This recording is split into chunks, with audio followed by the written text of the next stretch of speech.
Welcome to this segment of Soul, Silence, and Sound. This is brought to you by BeSimply. Stars, trees, clouds, and the moon.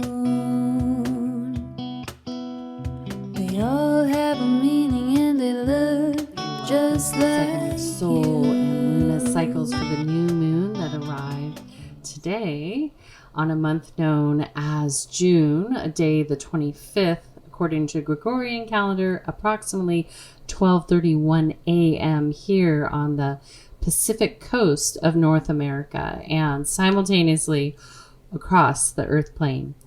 And we have migrated through the lessons and the opportunities and the invitation to really work out our inner trickster, our inner manipulative aspects of ourselves. And that will continue to happen. It's not, kind of one lunar cycle and done. Now, a couple things can happen with our lunar cycles. Is one, we just went through that as a collective, and then it met each and every one of you in your own unique way.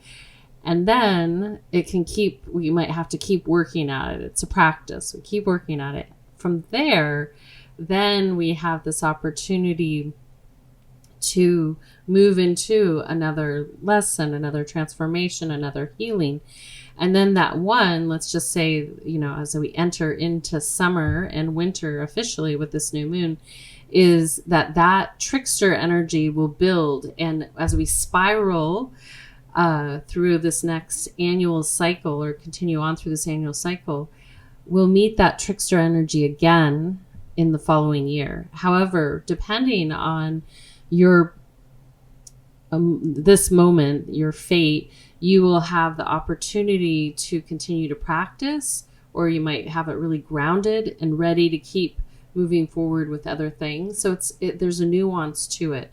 But I promise you, next year, just around this time, we will get another chance to meet the moon 4 and 3, the fourth lunar cycle of this year.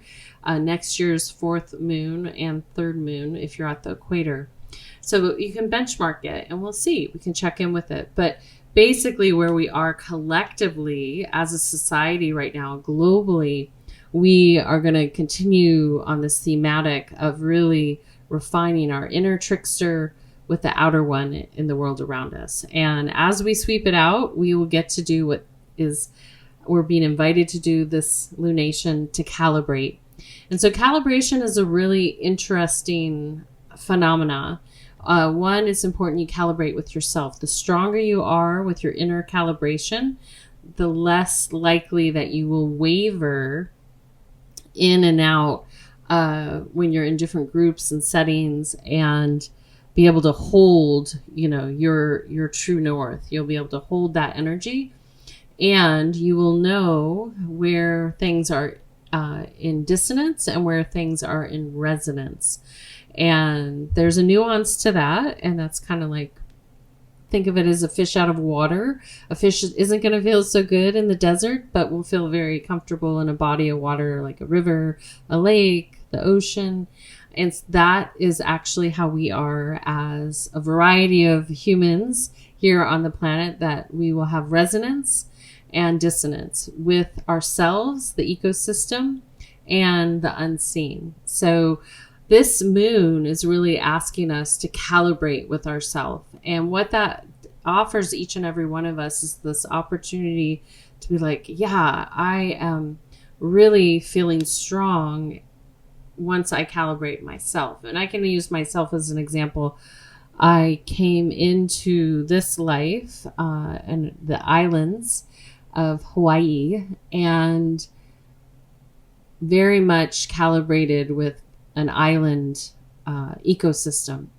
So much so that I can say that I definitely walk those islands many times over, and in my most recent past life. And so when it came time for us to leave the islands, I was having a hard time. I would draw pictures about wanting to go back to the islands because my body was in such deep resonance, and still is to this day, with that ecosystem. And when I get on an island everything about me sings. It's like, oh, this is just my sweet spot. And so for me, being transplanted to the desert, which has its own beauty, but not like me being on an island. So my compromise ended up being on the West Coast, near the ocean, as close as I could possibly get without being on the islands again for now. And it's a good compromise.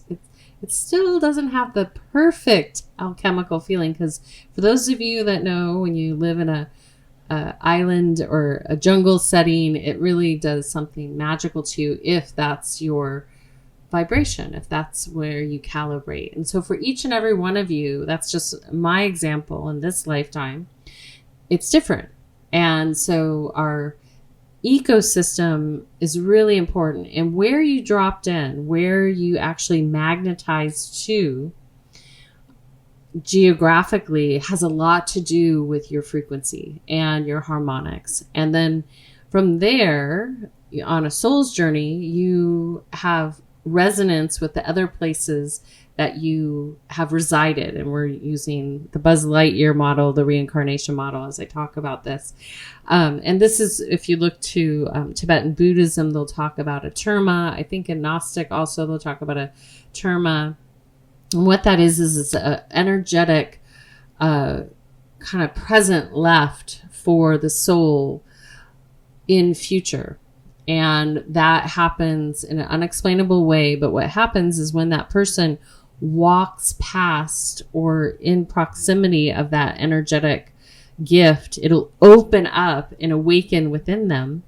And there will be a remembrance, a remembering. So part of this calibration in this lunar cycle is about remembering and letting go of attachments that keep you from fully being open to when you cross over some of your own, we'll call them termas, but they're gifts, these little gifts that your soul is destined to intersect with.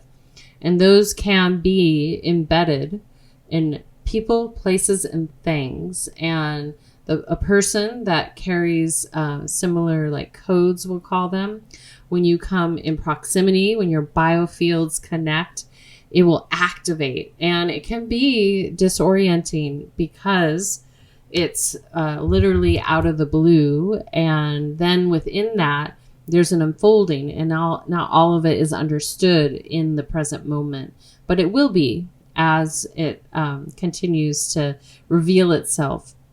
And then from there, if it's in a physical place, like let's say you leave your ecosystem that you're living in or were born to, and you go to a place that maybe you resided in another lifetime, when you maybe step on a part of the earth or something like that, it will activate, similar to like the person that comes in contact with you. There's an activation, and there will be an unfolding there. And then the thing is an object. And so in Tibetan Buddhism, this is how they would identify a lama when they would track the lama down, or the Rinpoche or the Tulku. They would bring an object from their past life. They would line up all objects that were identical, and that individual would confirm their identification that was called out by a tracker by picking up their former tool. So again, this object, and in this case, maybe it would be a bell, maybe it would be a text that they had, would activate something in that individual so they could carry that energy forward. And sometimes, just like in life, we're asked to put things down until we're ready to carry them again, or till they're needed. And when you work from an eternal standpoint, when you work with your eternal being, this gives you a different lens how you're going to be showing up on a day-to-day basis, because you're gathering and continuing on. And that practice will really help you reach a level of mastery. And then from there, that's the tools that you're able to serve with. And so from spiritual practice, you know, we can look at it from that lens, but then we can also look at it from your own individual uniqueness. And within that sweet spot, there's just this understanding that we all are different. We all are unique. And that's why we will have resonance with certain things and not with others. We'll have resonance with certain ecosystems and not with others. And this helps our soul stay calibrated to our eternal path, not just this immediate path we're experiencing in this present moment. Now, the cool thing is, in this very present moment that you're listening to me, your past that maybe you're still reconciling is unfolding around you and giving you the opportunity for reconciliation and freedom. And in this very present moment, you are weaving your future.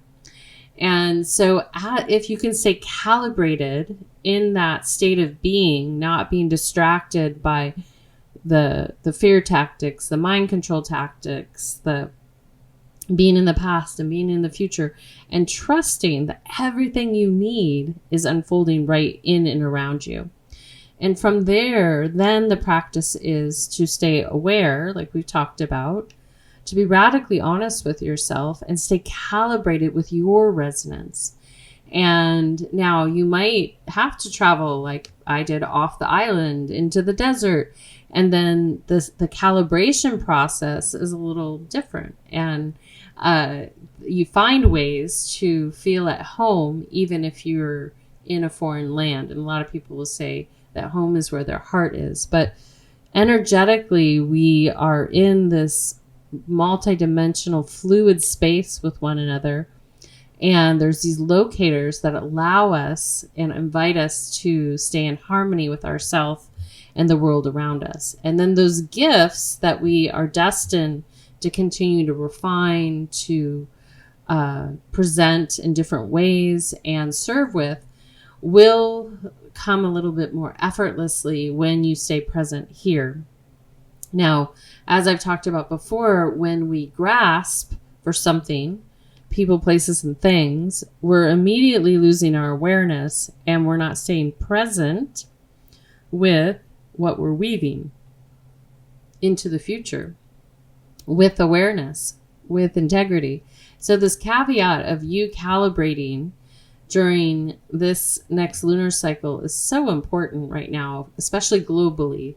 So really think about, okay, am I willing to step back, create a pause, create a real nice nestled place in my own biosphere, because that's your sanctuary, that's your sovereign place, and reconnect with my state of being. And then from there, what's happening is that we can start to identify where we need to respect ourselves. And so this trickster and respect go hand in hand, because we become seduced by something that we're grasping for. The trickster will oftentimes jump in and be like, hey, I have what you want. And that causes grasping, then causes suffering, then causes these dissonance versus resonance. And so the simple way to respect is first to calibrate within your system and to realize what you need. Now, some people have resonance in ecosystems that I don't have resonance, and that's fantastic, because each and every one of us is holding a harmonic based on our unique eternal travel. And so when we start respecting self, respect ourself, we start helping ourselves stay in calibration with radical honesty, discipline, and practice. And then we'll have more energy and forward motion to really refine whatever we're destined to give in this life. And then that respect is also extended to the collective. So the more self-aware someone becomes, they will understand the essence of the we, the collective, to the me, the individual. And this, I think, was like a trend word, the me to the we to the me. I think probably, I want to say 2010, 11 or somewhere in there.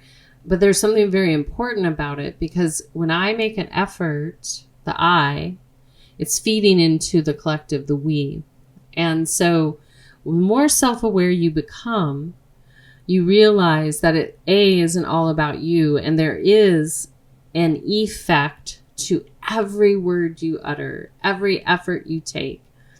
And it's also not to like have to always placate the thing that's actually maybe causing the problem, but to really navigate, like, how does one do that? How does one speak up and serve the collective, the we, while still honoring me?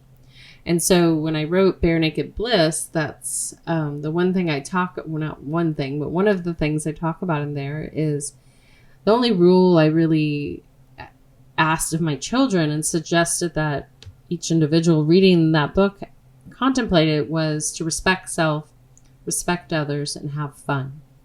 And so when all three of those things are happening, you're being respectful of yourself, you're respecting others, you're conscious, you're self-aware and aware of the whole, and you have fun. Because fun is playful, it's joyful, it's, you know, it creates a different vibration than, you know, control mechanisms and fear tactics and doubt and worry, anxiety. It's just like in the present, having a good belly laugh, enjoying the moment that's unfolding, but with awareness.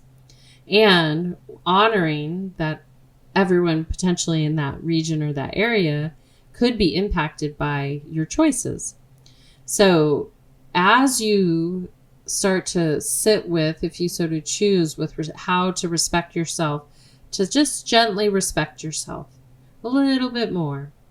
Pick one thing, you know, and this, you know, I talked to some of my clients about this that are on like a well path, I call it, is that when you want to live well, that means that you're making choices daily that will support your well living, your mental body, your emotional body, your spiritual body, and your, I didn't say all of them, mind, body, heart, and soul. So all four of those bodies, that you're really supporting them. And then you have all these other subtle bodies. But if you're making choices based on that, you're calibrating with your eternal being, and you're feeding your eternal being. It's not, and when we feed ourselves from the inside out, a lot of things shift.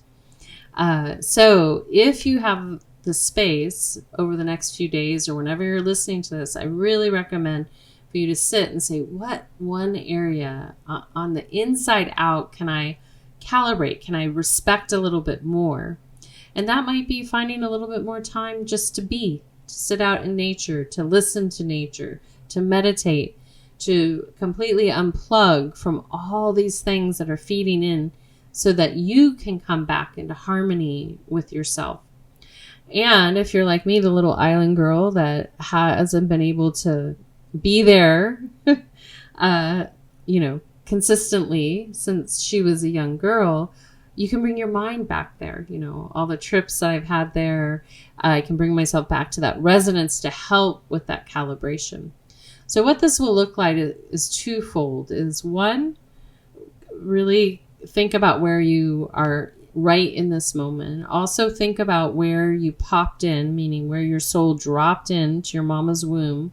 There's a magnetism to that area. And then where your destined migration pattern was. Where were you destined to migrate to? Where you're living now. And then from there, ask yourself, okay, I have this little treasure map to me. Here I am, X marks the spot. And where am I out of balance, out of calibration with my frequencies? And this will help you determine where you're to serve that we by first bringing yourself into harmony. And that's a daily practice. It's not going to be stationary. It's not fixed. It's not something you check off on your to-do list. It's something that you put effort towards daily.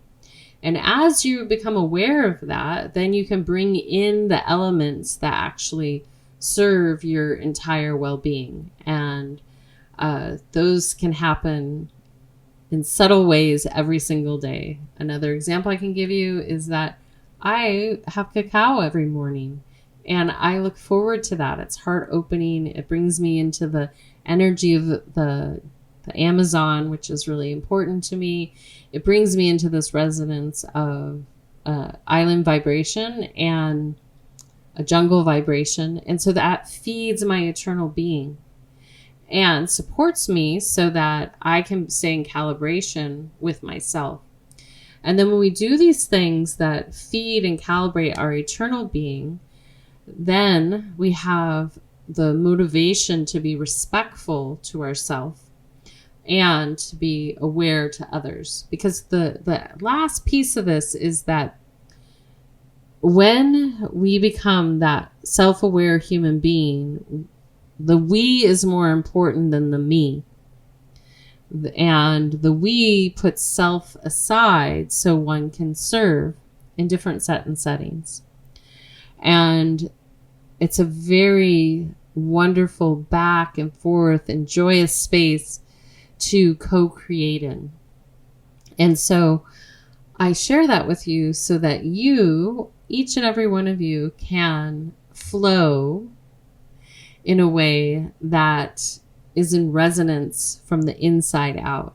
And what happens when you're in resonance, you will naturally magnetize to where you're destined to be, and you'll be in resonance with others. And what's super magical about this is that you will naturally pull away from things that don't serve you, that have been tricking you, that actually feel like an apex predator to you. And as you pull away from those, or walk away, or gently step away, you will be surprised at how free you feel. And that is so beautiful. And I will tell a lot of my clients that are on their, if they're in partnerships or looking to have a partner or a mate, is that this resonance is so important. Because if two people aren't in harmony with each other, meaning it's just easy, it's effortless, that gap, that friction will continue to build over time. Now, it could be as subtle as, changing the music on the jukebox, or it can be very jarring to the system. So as we go into this meditation, I want you to think about just yourself, that inner union, the yoga, that you're masculine to your feminine from the inside out, where your perfect dance is. What is that melody that you want to hear and be in harmony with, and that carries you, and then that echoes out beyond you. And as you calibrate with that in this meditation, just be with it. And you'll start to see and feel and maybe notice where those areas are ready, now that you're starting to shed and see the trickster for what it is, are ready to be respected a little bit better. It might be your mental body. It might be your emotional body. It might be your physical body. It might be your soul, your eternal being. And no matter where you choose or where you're shown, when you address that area you're shown, it will support all areas in your system, but that area might need a little bit extra love in this moment. And so we will let that be the exit point into this lunar meditation as we enter into the new cycle of calibration, as we've let go and released the inner tricks that will ultimately help us release the outer ones.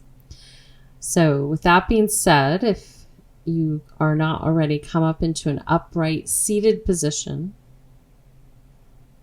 and then bring your spine up, and then drop the shoulders down, and then take a nice deep breath in, and exhale out.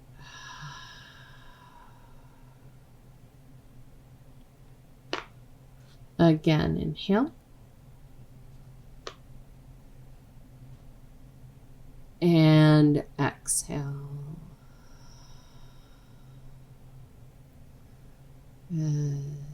One more inhale.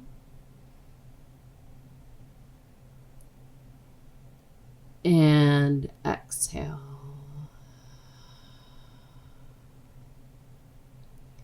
And then gently from there, as you release the sequence breath, notice your natural breathing pattern. Follow the breath, breathing in and out. And if your mind is busier today, just gently focus on a focal point down in front of you and use your breath, observing your breath as the mantra.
circle in the sand.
And gently from there, I welcome you to gently lean back and recline or move fully into Shavasana, a prone position on your back with your palms facing upward as we transition into receiving sound.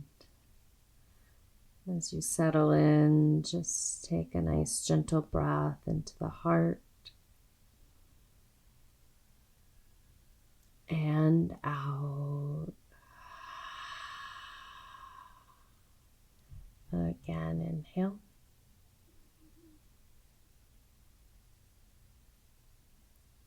And exhale.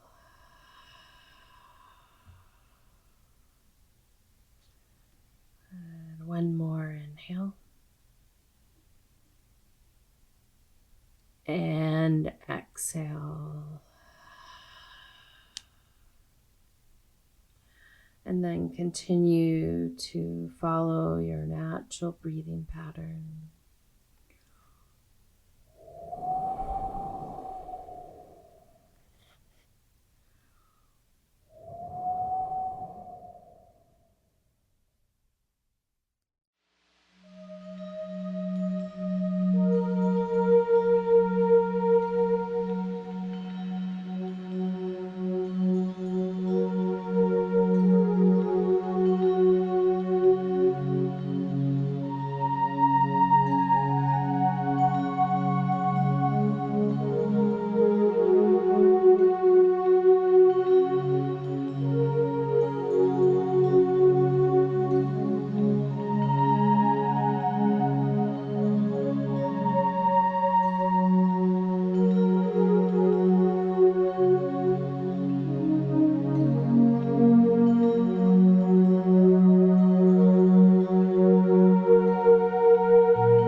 Taking a soft, gentle breath in and out of your heart center.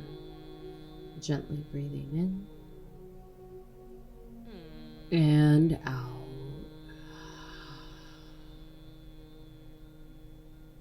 Again, inhale. And exhale. Good. One more inhale. And exhale.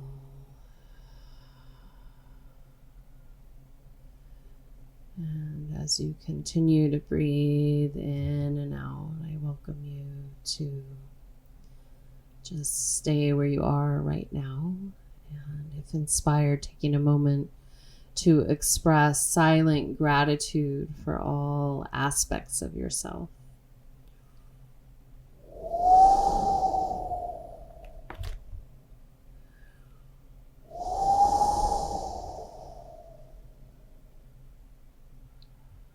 Good. And as you continue to breathe in and out, I welcome you to just observe what you're grateful for out beyond this moment with yourself.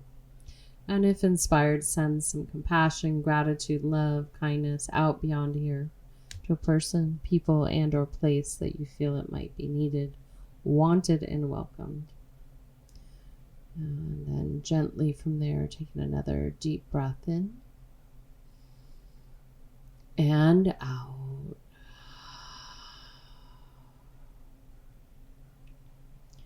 And again, inhale. And exhale.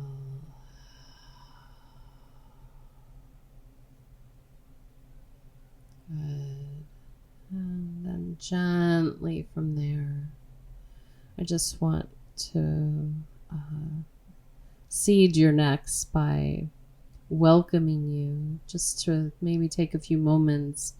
If you have a piece of paper or journal close by, try to do it off tech, use longhand, just write out where you're at, where you're in calibration, celebrate that, and then where you're out of calibration, without judgment, just objectively acknowledging.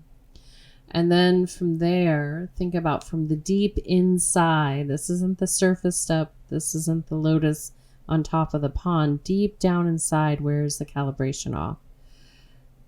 Where are you left to center in your internal world that feeds your mental, physical, emotional, and spiritual being?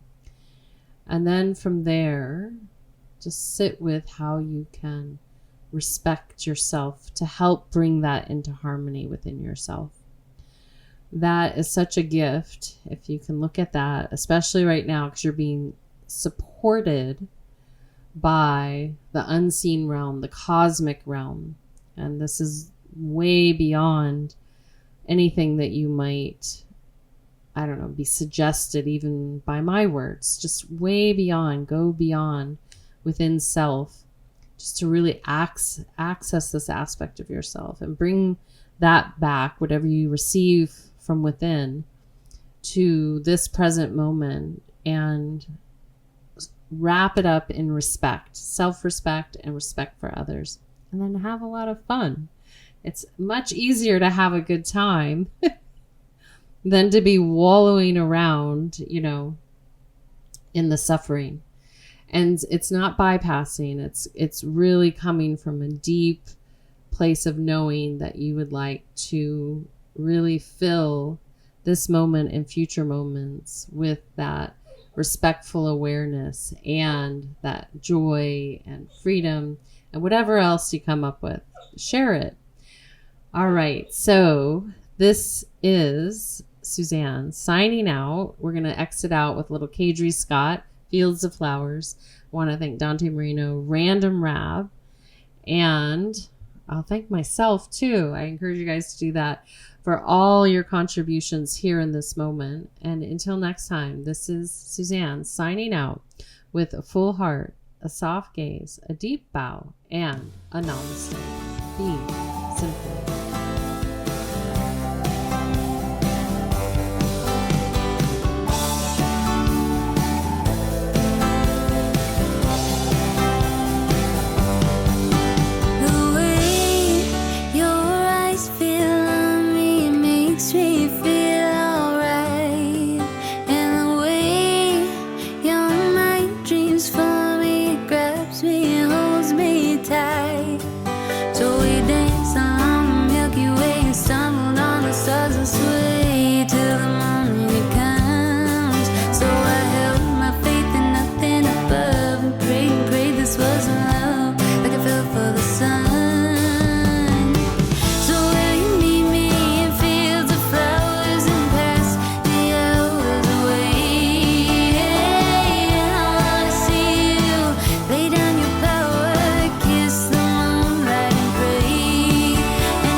flowers and past